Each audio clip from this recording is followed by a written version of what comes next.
So in terms of the quantum roots of thermodynamics, this was one of the things that really convinced scientists like Einstein that quantum mechanics was valid. Because if you think about the early 1900s, science had been very successful. And in fact, thermodynamics was rock solid because of the Industrial Revolution. We built the modern world with steam engines. And steam engines were based upon thermodynamics, heat engines. That's what we're going to learn about in the third part of this course, or the second part of this course. And then along comes spectroscopy, and they realized there might be some problems with Newtonian mechanics. But Newtonian mechanics could explain the behaviors of pistons and the behaviors of flywheels and so on. So this was not something that people took lightly.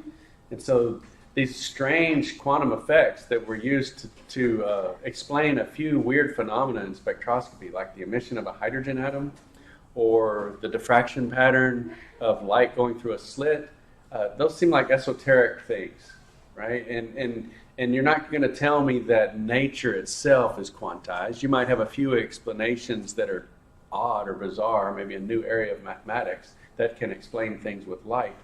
But to quote Einstein, if you say that all of nature is statistical, and he's had a problem, that's where his quote came, I don't believe God plays dice with the universe, right? That the universe can't, at its base nature, be purely statistical.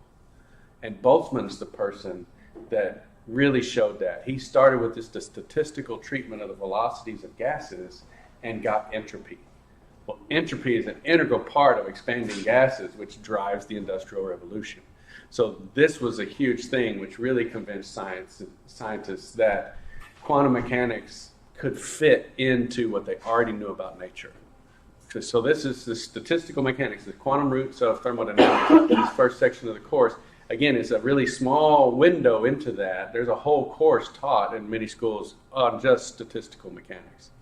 Okay, so you can take a whole course in it. We're just going to get a quick slice of it. And we start with the Boltzmann distribution, which describes thermal equilibrium. So that's what today's lecture is about. And so this starts with statistics, flipping coins, right? And if you have a regular coin, it's equally weighted on both sides, so there's a 50-50 chance. This is how it would split out in a pie chart of heads and tails. You flip that coin once and you get one of two results. You flip it twice, and now you get 4 possibilities, right? It can be heads twice, it can be heads and then tails, it can be tails then heads, or it can be tails twice. And then this just goes on and on and on. So some of the terms that we have in statistical mechanics are important, and you've already been using them since freshman chemistry. Okay, you've been using the term configuration, like electron configuration. And we haven't really talked much about permutations, but we've discussed microstates a little bit when we did term symbols last semester. You know, we had the electron configuration, but with that electron configuration, we had a lot of different terms, right? We had a lot of possible terms, different multiplicities, different ways the spins all went together. Those specific ways of spins being put together in an electron configuration were the permutations or microstates of that atom. So you could have a carbon which has got 2 electrons in the p orbital, and that would be the configuration. But there's lots of ways you could build that configuration with 2 electrons in the p orbital. It could be in the px, the py, the pypz, pxpz, and spins up and down. So all of those different ways of coming up with that p2 electron configuration are the permutations. And so we rarely worry about the permutations, but occasionally we do, like in term symbols. They have slightly different energies when you take into account the spin-orbit coupling. And so we can actually detect them in atomic spectra. And so that's, I guess I'm just saying that once you start putting essentially particles together, let's take this as 4 arrangements of 2 coins, then you've got only 2 coins and you've already got 4 arrangements. Okay? Think about when you have 3 coins. What if you had a mole of coins? You would have a lot of permutations. In fact, it would go up to n factorial. And your calculator, if you try to type in like 100 factorial, your calculator can't calculate it. Okay, a mole factorial is e to like the 3 times 10 to the 25. So this is, if that's Avogadro's number,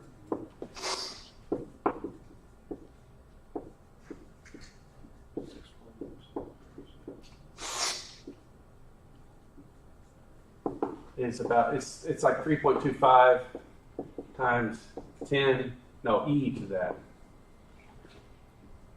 times 10 to the 25. Big number. Yeah.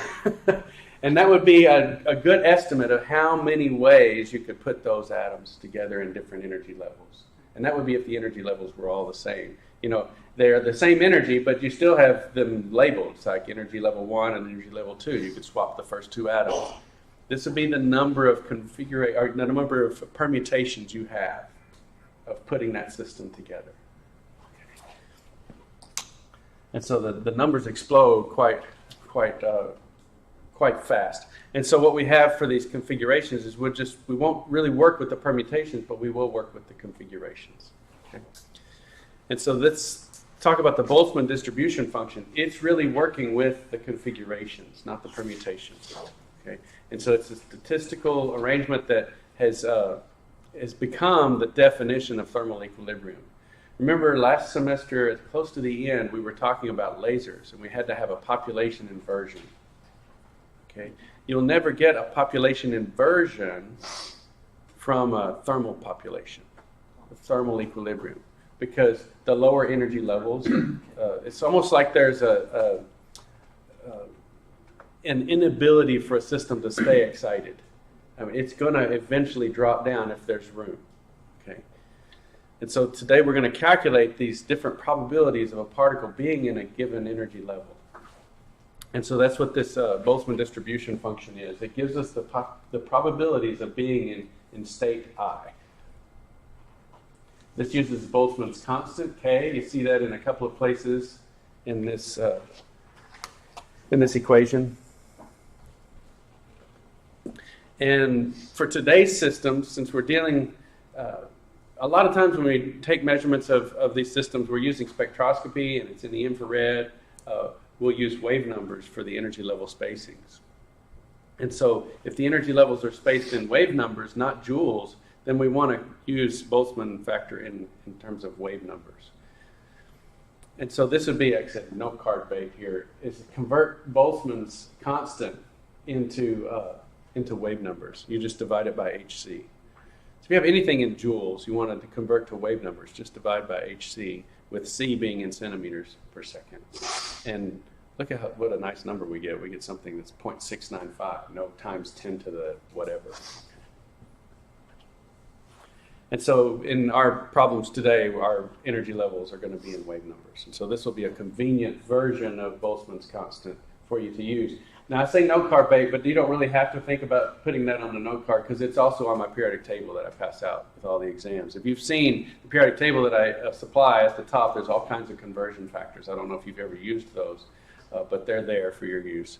There's this Boltzmann's constant in joules per Kelvin, but also wave numbers per Kelvin. There's also the calorie to joule conversions and so on. So don't miss that section. And so then the degeneracy of the levels, again, a degeneracy is just an integer count or a whole number count of the number of levels that have the same energy. So if all your levels are singly degenerate, then G is 1 for all of those. But you might have a doubly degenerate level, so then G is 2. Essentially, you're counting both places for a molecule to sit. I think of this as kind of like musical chairs. You know, the music stops and the molecules grab an energy level. And if there's twice as many chairs in the excited state, more particles can be excited.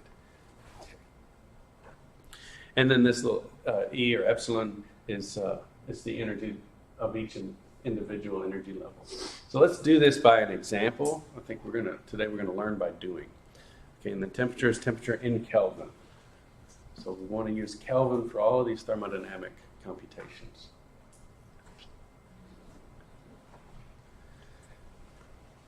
this denominator of the probability distribution is called the partition function. So that's probably the most important vocabulary word today. Okay, probably this whole first section of the course, this is the most important word, the partition function. Think about what a partition is. Right? It's sort of a conceptual break, a wall. You know, this bench could be thought of as a partition between me and the class. We're on separate sides of this bench. Okay, so a partition function is just a function that tells you how the molecules are divided up among the energy levels.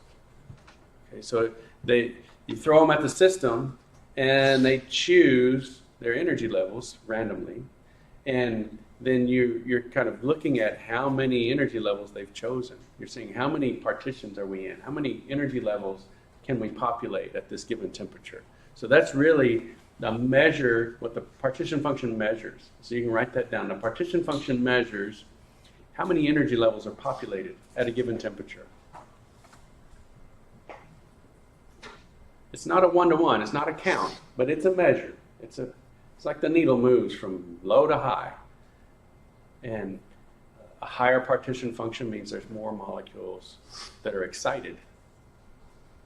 A low partition function means very few molecules are excited.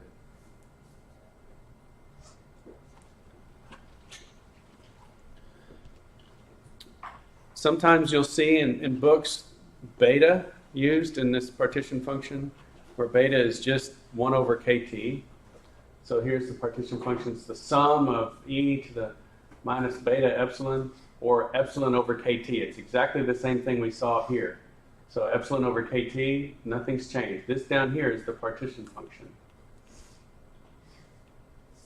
And so this partition function is in the denominator of the probability calculation. And so this partition function serves as a normalization constant for the probabilities. It's essentially a summation of the population of all the possible energy levels. So again, our probabilities are the event we're interested in divided by the total number of events.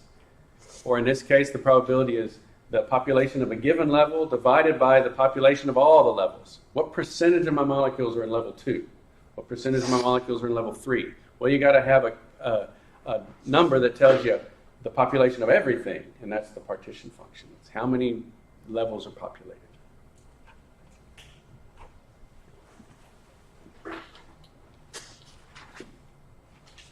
And so let's do a problem. Let's get our pencils out, get a fresh page of paper. This is a classic Boltzmann distribution problem. This is the kind of problems you'll see in the back of the book. You may even see one of these on the chemistry version of the GRE. I mean, this is, again, a very classic problem related to thermodynamics. It's a 2-level system. So calculate the probability of the molecules being in each level. And they're going to sum to 1. You know, it's going to be like 75-25 or 50-50, depending upon the temperature. What do you think? Let's just see if we can conceptually get this. What do you think the population probabilities will be in this 2-level system here with an energy spacing of 200 wave numbers at 0 Kelvin?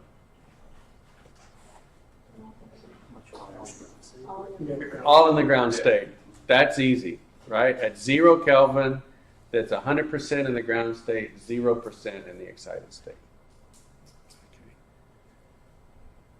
And now let's go up to extremely high temperatures, extremely high.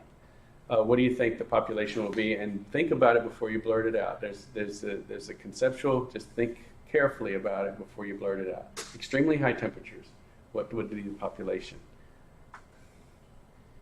What are you tempted to say? All in the upper. But we're dealing with statistics here. You think that ground state would stay empty? No. And so what do you think the next most logical answer would be? 50-50. Yeah. In other words, that the temperature's high enough, there's no statistical difference between the energy levels. And if this is the only 2 that you have, then you're going to populate them equally. So that's great that conceptually you know the answers. At low temperatures, it's all in the ground state. At extremely high temperatures, they're equally populated. And let's do the math now. For room temperature, what is the population split? Okay. So I'll try to do this on this touchpad here. Okay, I do these problems in a table format. And so up here, I'm going to label my energy levels 0 and 1. Okay, so those are my quantum numbers. And I'm going to build a table here. So I have energy level 0 and energy level 1. And then the energies for those are 0 wave numbers for the ground state and 200 wave numbers for the excited state. Is that big enough for people to see? Okay, good. I wanted to do it on the touchpad because then you can look at the video and get the full problem again if you need to review. Now we need to calculate the Boltzmann factors for those. So if I go back, we see that let's just go all the way to this one. We see that these are the Boltzmann factors for each energy level. And then when we get to the probability calculation, we're going to take that factor and divide by the sum of all of them. So the next step is just to calculate the Boltzmann factors for each of those energy levels. Notice the Boltzmann factors are degeneracy, G sub I, times e to the minus epsilon I over kT. And if you look at kT for room temperature, 0.695 times 298 Kelvin is roughly 200 wave numbers. Are you comfortable with me just making that 200 instead of 207? Okay. Yeah, I mean, it's close enough, right?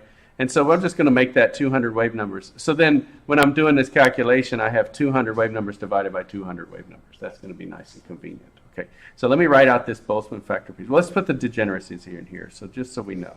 So G of I, we have 1 for the ground state and 1 for the excited state. Any problems with that? Right? They're all singly degenerate. If we had a double excited state, then we put a 2 there. Okay. And so then let's do the Boltzmann factor. So e to the minus epsilon I over kT.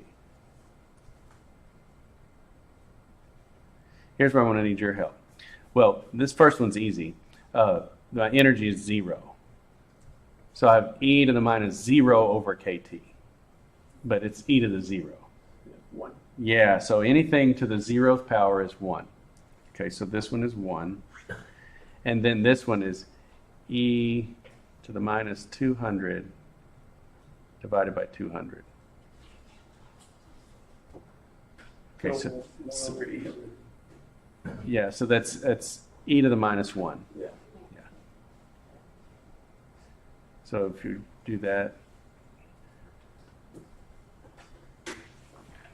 I've got my numbers here if you want to look at them. Something like 0.38.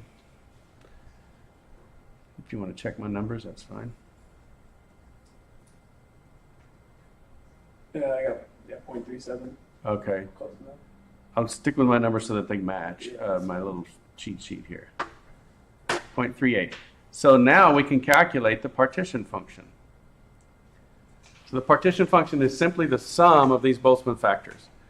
Now it's the GI times this added to the GI times that. And so it's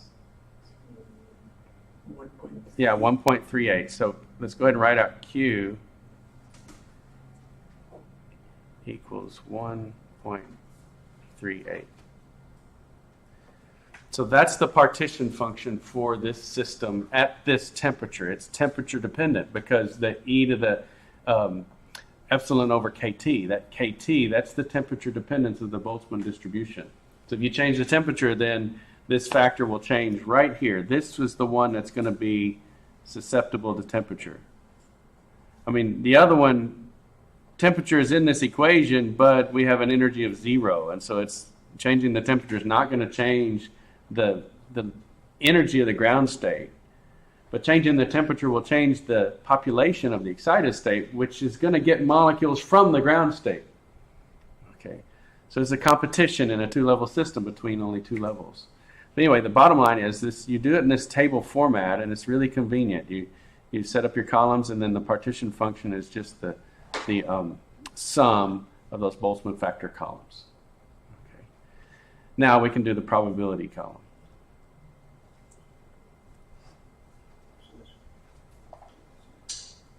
And so this will be 1, the Boltzmann factor, divided by Q, 1.38. Oops.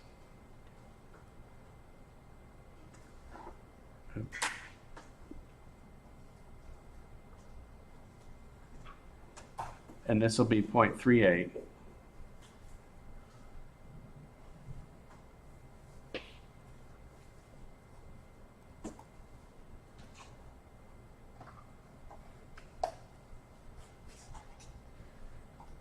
And I get something like 0.72 for the top.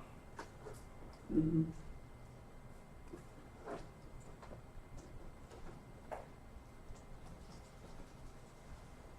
0.28 for the bottom. So we have a 72% chance of being in the ground state and a 28% chance of being in the excited state. Yeah, and that's it. You've calculated now the population of a two-level system based on temperature. It's that easy. Okay, and believe it or not, that simple calculation can just be expanded and expanded and expanded based on the number of levels and the degeneracy. So if it was the third level, you just add another column. You just add another row. Yeah. Just add another row. And if there's complicated degeneracy, then you just add a complicated G column. And so it's G times this Boltzmann factor. So it's these two multiplied by each other, added to these two multiplied by each other to give you the partition function. So we'll do one with degeneracy next. Okay. Yeah. Yes? Can you explain the degeneracy and what kind? Yeah, so just the best example, since you're so familiar with it, is the p orbitals. There's a degeneracy of 3. Got it? Yeah. So you're just looking at how many equal energy orbitals you have. And the d orbitals is a degeneracy of 5. And the f orbital is a degeneracy of 7. Okay. And for rotational levels, it goes up as 2j plus 1. So whatever rotational quantum number you have, it's twice that plus 1. So if you were in the j equals 50 rotational level, okay, then it'd be 101 would be the degeneracy, 2j plus 1. So it's nice if you have an equation like that. And in rotational motion, you have that 2j plus 1 is the equation for g. Okay, it actually is the same as the atomic orbitals that angular momentum quantum number has a degeneracy of 2j plus 1. So if you were in the 50th angular momentum quantum number state, then you'd have 101 individual orbitals. And we don't have that many letters, right? We have 26 letters. S, P, D, F, G, H, I is as high as I've ever gone. Okay. But what would be the degeneracy of the ith orbital? So it's S is 0, okay, so 2 times 0 plus 1 is 1, so there's one s orbital. P is 1, so it's 3. And so S, P, D, F,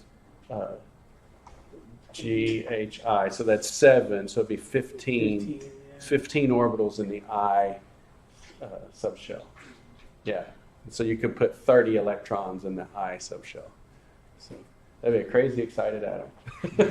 Okay, and notice how it would approach a sphere, right? Eventually start losing the quantum effects as you get higher and higher in excitation. Okay.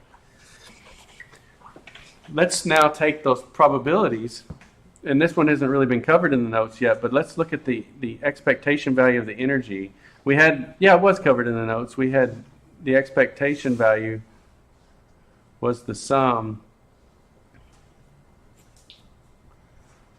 of some energy function. I'll just say E of n times P of n. So it's saying what's the energy of those different energy levels times the probabilities of being in those levels. And so this one's pretty easy. We've got 0.72 are the probabilities and 0.28. And here's the energy level, 0 and 200. Okay, so then the the expectation value for energy is then 0 times 0.72 plus 200 times 0.28. Okay, and so that's equal to 0 wave numbers times 0.72 plus 200 times 0.28. Hopefully you can read my writing. And so this is going to be, what, 55 wave numbers? What did you get? Yeah, 56. Okay. We're all off by one just in there. So this has got a special value. It's called the internal energy.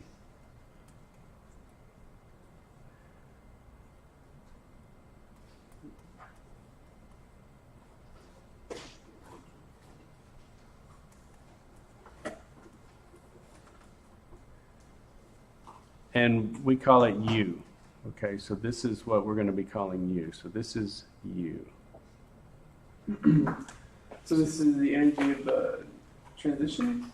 Now this is the energy of this system Of the whole system? at this temperature. So it's at room temperature and it has the internal energy of 55 wave numbers. Okay.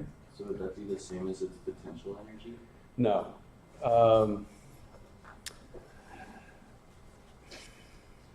It's a new term for you, I guess. It's just the internal energy. I was just curious. Yeah. Oh, okay. It's just a new term. We're calling it the internal energy. Because then we'll calculate all the others. We have, if you'll notice in the notes or on the graphical syllabus, it talks about U-shag, okay?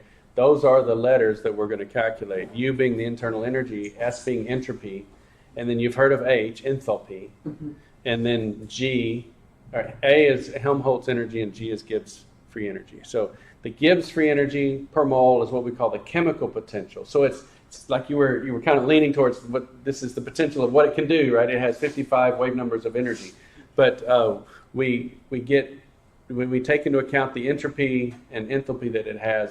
Then we can calculate the Gibbs free energy, the amount of energy it can use in a chemical reaction, and so that's the chemical potential. So it's kind of like the potential that it has when we get to G. Okay. Yeah. So we're on the road to those values, G and A. And we can use differences in G to determine whether a process is spontaneous or not, which again is more like this idea of potential energy. If it's a ball on a hill and you change the friction, move the stopper out of the way, that ball is going to spontaneously roll downhill. And it's exactly the same with chemical free energy. If you have a certain amount of Gibbs energy and you put it in contact with something that it can interact with and it can reach a lower energy, it will. And spontaneity, that's how we define spontaneity, as a negative change in Gibbs free energy. So we're on the road to that, yeah. And we'll calculate that by probably end of next week, okay, or maybe the next week. So let's look at degeneracy. Let's double the upper level. Okay, so I'm going to go through, it may be tedious for you, but I'm going to go through the whole table calculation again, just for practice. And we'll just show that it's the same calculation, but there's only one number changed. G is the only number that changed. Okay, so if you want to start a new piece of paper.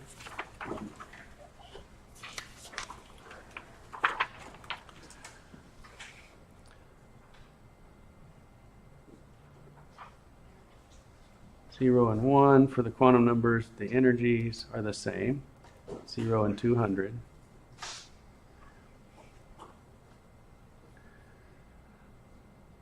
The degeneracies, oops, I did that. I got to go get my eraser. I made it a Q instead of a G. I just don't want to confuse people later on. Okay.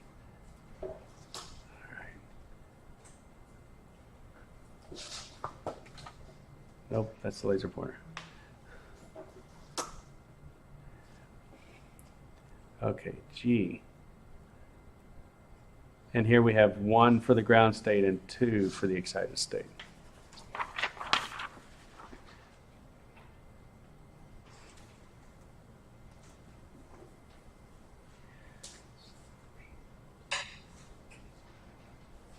So like last time, e to the 0 is going to be, 1. And then this is going to be e to the minus 200 over 200, which is 0.38. And so then q, if I take these and multiply them and then add them together, I get q.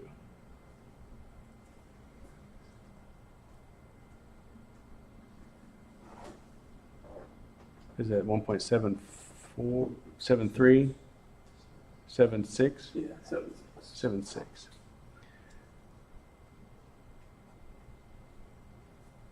Now I'm going to stop there until you're confident you got the same number, okay, with plus or minus 1 in the last digit. But if you don't forget to take into account degeneracy, then we've got the last system, okay, and we're going to be wrong, okay. So doubling that upper level gives us more chairs in the musical chairs game. Okay, the music stops and the molecules jump in these levels. Now they have 2 seats in the excited state. So let's see what that does for us in terms of our probabilities. So we calculate the probabilities of each of the levels. Now it's 1 divided by 1.76. So the ground state's gone down in population because there's more chairs in the excited state. And the upper one is 0.76 divided by 1.76. Notice you also got to take into account the degeneracy for the population probabilities.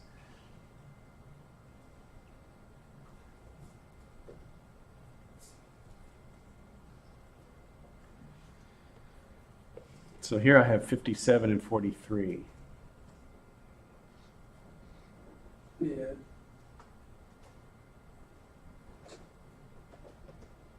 And it should add up to 1. It's close enough, I think. Okay, so those are your probabilities. And what's interesting about this is, well, let's just calculate the energy. So here we have, let's calculate U. Now that I've told you that the internal energy is U, so we'll call this U. U is equal to 0 wave numbers plus 200 times 0.43.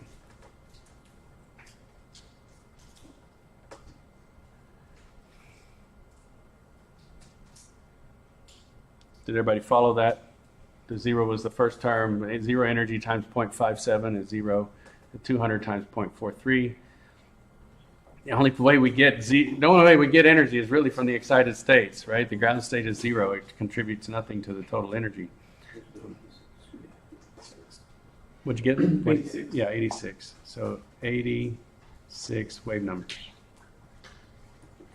Let's just now step back and think about this. This is a really bizarre result when you compare this to temperature. Okay? All we did was add an extra chair in the excited state, right? And what happened to the energy? Look at the previous result. It went up. But we didn't heat the system. No. It's still room temperature. That's weird, isn't it? I mean, this system has more energy than that one, but they're the same energy. No, they're the same temperature, sorry. They're the same temperature, but one has more energy than the other. Okay, yeah, you're already onto it. He's like, entropy. There's got to be something related to entropy here. And there is, okay? And it's also related to a term we call heat capacity. Heat capacity. Think about when you store energy into something. You put heat into it, and the temperature rises, okay? How many joules can you put into that substance before the temperature rises a whole degree? Right? That's heat capacity. That's what we're seeing here as well. One of them has got more energy at a given temperature, okay, than the other. Okay, one has a higher heat capacity than the other. And so there's different slopes in energy versus temperature for different substances. And so the heat capacity is going to be a property of a different substance. Like water has a different heat capacity than paper. And so you can boil water in a paper cup. That's one of the things that you can see, that water is just sucking up that energy, and it's holding that paper at the boiling point of water. Just different substances have different heat capacities. Gases at a given temperature difference will expand or contract in different manners if you're at a pressure regime where they're in contact with each other, and you can start to see some of these non-ideal effects. Substances like copper versus aluminum. You see this in computer CPU cooling, right? Copper cools better than aluminum. Okay, it has a different thermal transport coefficient, but that deep down inside that copper material is because of the quantum effects of the heat capacity. They have different heat capacities. Okay. And in fact, this was one of the things that classical mechanics could not explain, was the heat capacity of gases as you cool it down. It reached the classical limit of 3/2 RT, which is just Boltzmann's constant times Avogadro's number times temperature. But then if you really cooled it down, it started to drop off, and they couldn't explain why it would drop off below the classical value. And it's a quantum effect. It's this effect, changing the population of those energy levels. Eventually, the heat capacity goes to zero as temperature goes to zero. Just like the energy would go to zero as temperature goes to zero. It's related to this partition function. So this is just a note about heat capacity. Any other comments about these kinds of systems? Do these problems, do them with, say, a doubly degenerate ground state and see what you get. Double both of them, okay? And so practice. This is good good problems notebook practice. There's also another classic problem that I may do. I think I will do it. It's a two-level system. So let's go back to this previous one. It looks just like this one, no degeneracy. But you're asked to calculate the temperature at which the ground state would have twice as many particles as the upper state. Okay, so this is this problem backwards. Okay, so how would you set that up? And that's a classic problem. What temperature would give you this particular distribution? And so you're really given the probabilities, 2 to 1, and you're asked to then calculate the temperature that would give you the 2 to 1. And it sounds complicated. It really can only be solved if you have like a 2-level system. If you get into a 3 or 4 or 5-level system, then you've got too many unknowns. Okay, or it's a quadratic or cubic equation, and it gets really difficult. But for a 2-level system where the ground state energy is 0, it's pretty easy. So let's do that problem. This is just another way to calculate it. If you don't want to do it in table format, this is the previous calculations. Let me just add a slide to the notes. This.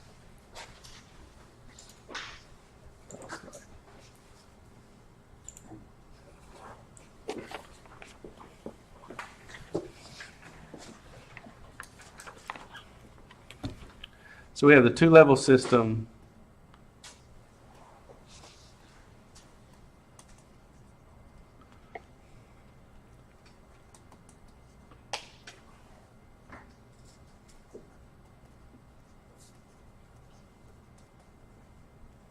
With 200 wave number spacing. So this is the system that we've been talking about. So we have, 1 and 0. This is 200.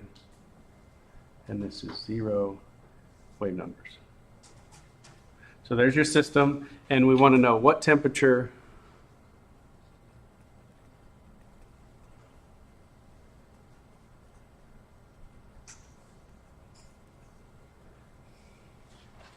would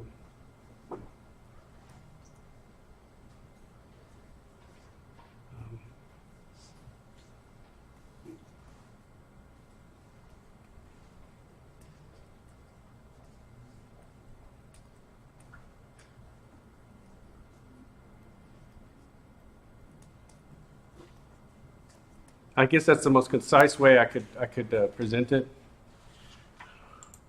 Go back to that. So what temperature would cause half the molecules to be excited? So from that, can you get the probabilities? What's the probability of the ground state? 2/3. 2/3, and the excited state? 1/3. 1/3, or the ratio would be 2 to 1.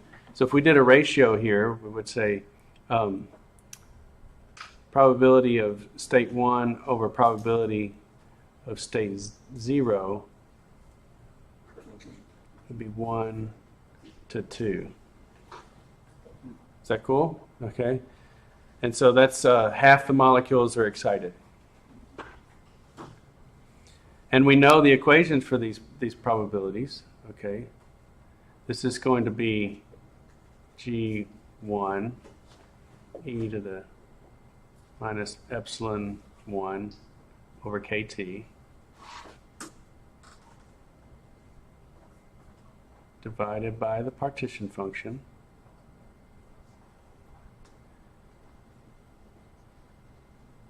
So let's do a lot of algebra first before we just start diving into our calculator. Over KT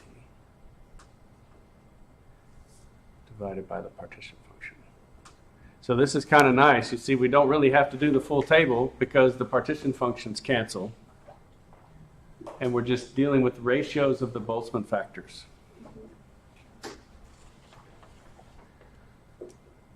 So I'm going to cancel the Q's.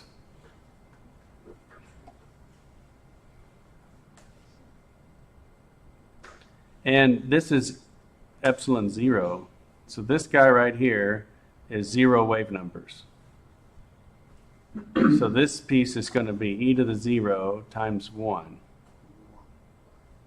So this is going to be 1 on the bottom. And this is G1 is 1. Minus epsilon 1 over KT. Now we can't make this 200 over 200 because we don't know the temperature. You know, in the last one it was KT was 200 wave numbers because we were at room temperature, but now we don't know the temperature, so we have to keep that T. So we have to solve for this T buried in here. This is what we're looking for right there. And we have one equation and one unknown, so this should be pretty easy. Okay. All right. And so let me just restate the problem. We have 1/2 over here is equal to, I'm just going to get rid of that 1, that degeneracy, because it's just 1. So we have e to the minus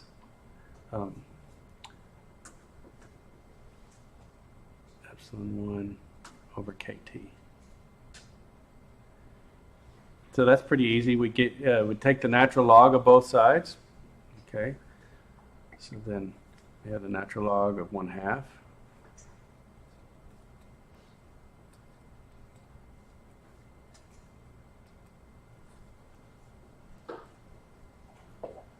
Everybody with me so far? Now this is nice. The natural log of 1/2 is minus the natural log of 2. Did y'all know that? Natural log of 1 is 0, and then it's the rows equals. Yeah. Okay. Okay. Yeah. So anyway, that's nice because now I can cancel these minus signs. I can get rid of that one, and I can get rid of that one. Okay. I just wanted to show that I can now have natural log of 2 is equal to a positive EI over KT.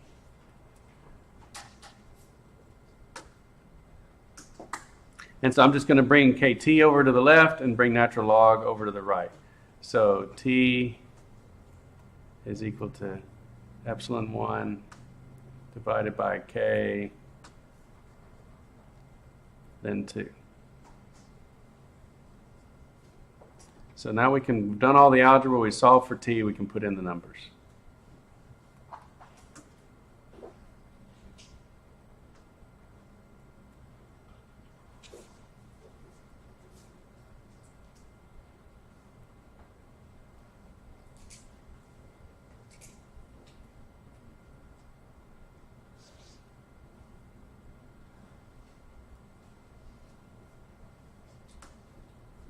And the natural log of 2 is point, what is it, 6, I didn't write it down.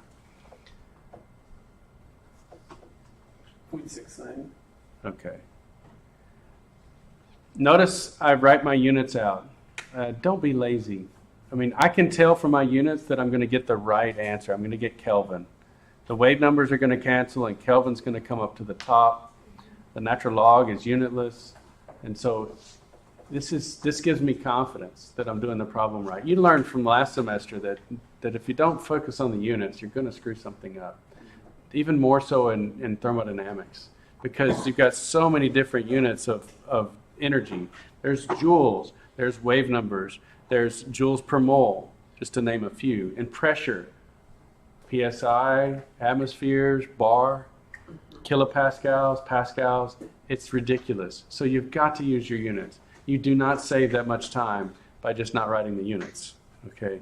And it's probably the #1 source of mistakes. Okay. And I will take off if I don't see units on your problems, because I want you to get in the habit of using them. So anyway, what does this calculation give us?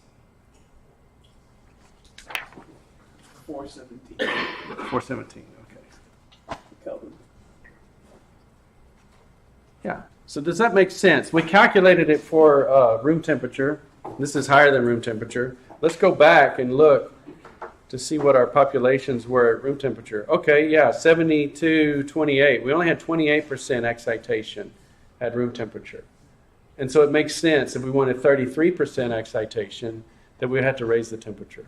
We have to raise it quite a bit. We have to raise it to 417 Kelvin to get 33% of the molecules in the upper state. But isn't that interesting? We can do these calculations easily with a two-level system. Now you may say, what possible applications are there in two-level systems? Think about bond association. Bound, unbound. That's a two-level system. Think about protein docking. Bound, unbound. That's a two-level system. So two-level systems are everywhere. They're like the baseline approximation. You've got an event and a non-event. What's the energetic difference between those two? You can calculate the probability of being in the excited event. Okay. If you just assume it's a two-level system, then you can do these calculations easily. If there's two ways to do the excited state, then you have degeneracy in the upper state. So you have a two-level system with degeneracy. So it's very, very applicable. You'll see two-level systems in a lot of places. And so come back to this lecture if you need a review in the future. All right. See you next time.